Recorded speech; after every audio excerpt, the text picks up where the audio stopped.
Olá, meu nome é Kézia, bem-vindo ao Super Econômica. E no vídeo de hoje a gente vai fazer uma comparação. O que é melhor, investir em BDRs usando a nossa bolsa brasileira ou abrir uma conta em uma corretora lá fora e começar a investir por lá? As BDRs, como a gente já explicou aqui no canal, são as chamadas Brazilian Depositary Receipts, ou recibos de ações americanas negociadas aqui na bolsa brasileira. A maior vantagem da BDR é a conveniência, né? A gente investe aqui como se estivesse investindo em um ativo no Brasil, uma empresa no Brasil.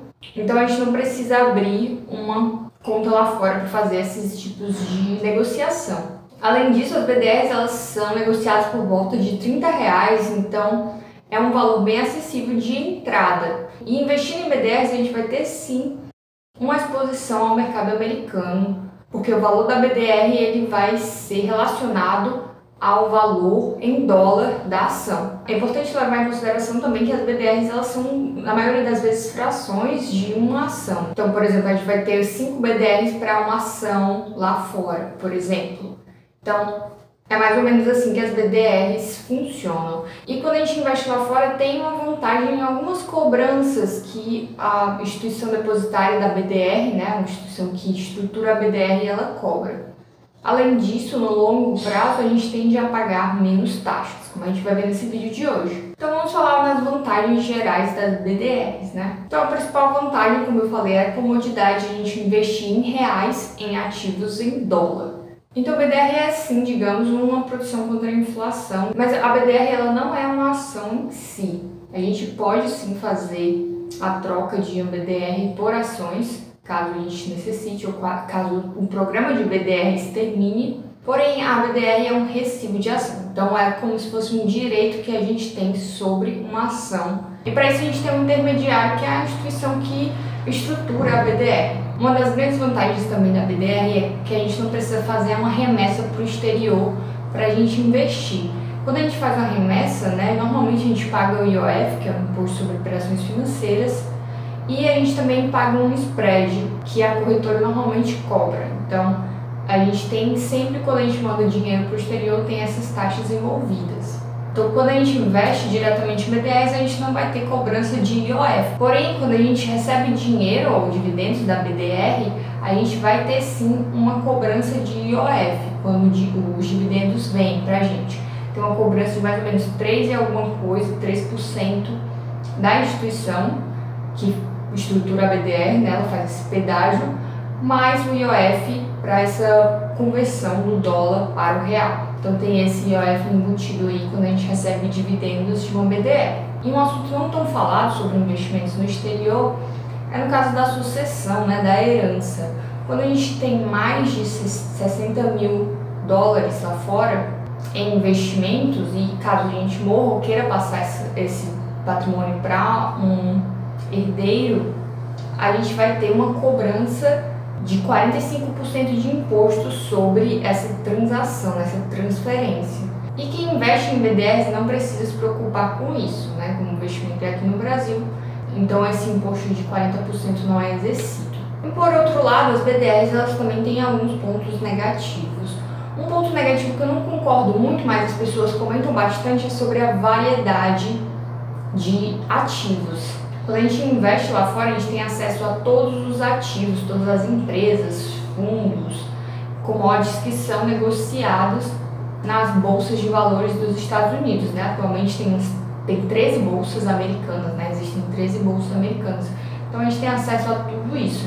Porém, quando a gente investe em BDRs, a gente tem acesso apenas às BDRs que foram estruturadas para cá. Como eu falei, as BDRs são um recibo de ações. Então, uma instituição ela vai ter que ir lá, a instituição financeira vai ter que ir lá, compra ações daquela empresa e transforma elas em BDRs. É dessa forma que a maioria das BDRs são feitas aqui. Por causa disso, a gente não vai ter acesso a todas as empresas, todas as ações, todos os fundos que são negociados lá fora, porque não teve empresas ainda suficientes fazendo isso. Então, o nosso acesso é limitado ao mercado americano. Mas a gente tem acesso sim às maiores empresas que existem lá, as maiores empresas e agora os maiores fundos, né, que existem BDRs de ETFs. Então, A gente tem acesso tanto às maiores empresas quanto às maiores REITs, né, que são também empresas, e a gente tem acesso aos ETFs, fundos negociados em bolsa. Então, ao meu ver, já é uma diversificação. Já temos um leque bem variado de ações para quem quer investir em BDRs. Como eu falei, também existe aquele imposto, aquela taxação sobre os dividendos, que fica em torno de 4%, que é o IOF cobrado para fazer essa conversão do dólar para o real, além de um pedágio, né, uma taxazinha que é cobrada pela instituição que estruturou a BDR. Por fim, acho que o ponto negativo mais marcante é que não existe nenhuma isenção no imposto de renda. Quando a gente vende BDRs com lucro, não importa se o lucro for de R$1, a gente vai ter que fazer o recolhimento. E com relação a investir lá fora, né? Ao meu ver, o principal ponto de investir lá fora é o controle que a gente tem. A gente tem um maior controle sobre os nossos investimentos, porque a gente tem um poder de escolha muito maior, né? A gente pode escolher um REIT que a gente quer, uma ação que a gente quer, um fundo que a gente quer. A gente vai ter a certeza que todos esses investimentos eles vão ser disponíveis para a gente nas bolsas americanas. Além disso, a gente está efetivamente protegendo o nosso dinheiro da inflação brasileira. Quando a gente manda dinheiro, faz uma remessa para o exterior, a gente converte o nosso dinheiro de real para dólar.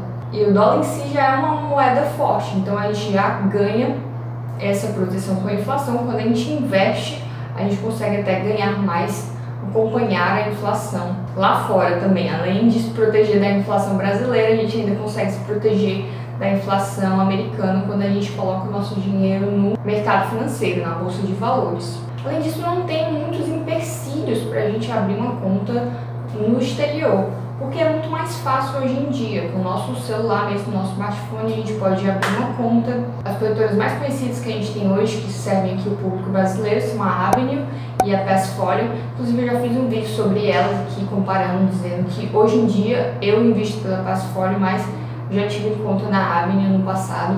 E as duas facilitaram muito o meu trabalho de abrir conta. Inclusive, eu abri conta e já mandei dinheiro no mesmo dia para ambas. Então, criação de um patrimônio e a administração dele, né, por meio da corretora americana, fica muito mais fácil porque a gente faz tudo pelo celular, como se fosse uma corretora brasileira. Inclusive, até mandar dinheiro, a gente pode fazer essa remessa através de Pix e chega em 30 minutos na nossa corretora. Então, é bem mais fácil.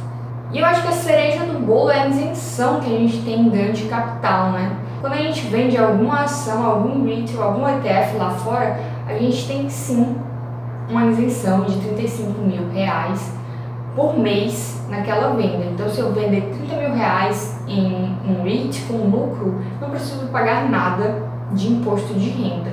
Isso não acontece nas BDRs, como eu comentei. E essa isenção dos investimentos no exterior, elas valem para todos os ativos que a gente tem lá fora.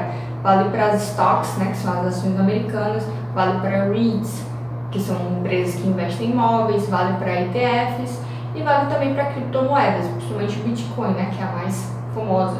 Então a gente pode usar essa vantagem fiscal, né, vantagem no nosso imposto, para ter esse ganho de capital caso a gente queira vender. E para mim a principal desvantagem é com relação às remessas, né? Para a gente que manda dinheiro de real para dólar, né, para ser convertido em dólar pela corretora, tem o IOF de mais ou menos 1,5%, além de quase 2% aí, dependendo da corretora, mais de 2% de spread, e alguns corretores cobram até uma taxa a mais além do spread. Então, toda vez que a gente vai mandar dinheiro para o exterior, tem essas porcentagens tiradas da gente. E isso acontece também quando a gente vai sacar, né? Por isso que quando eu invisto lá fora, eu deixo o dinheiro lá fora e todos os dividendos que eu recebo, eles são reinvestidos para não precisar trazer nada mais aqui para o Brasil. Então, no final aqui, qual seria o melhor, né? Investir em BDRs ou investir lá fora? E ao meu ver vai depender, né? Se você for uma pessoa que preza mais pela comodidade de investir, ter apenas, por exemplo, uma conta numa corretora aqui brasileira e você investir tudo por essa corretora, talvez BDRs sejam para você. Mas se você quiser ter um controle maior, um gerenciamento maior dos seus investimentos, abrir uma conta no exterior e começar a investir também é muito fácil.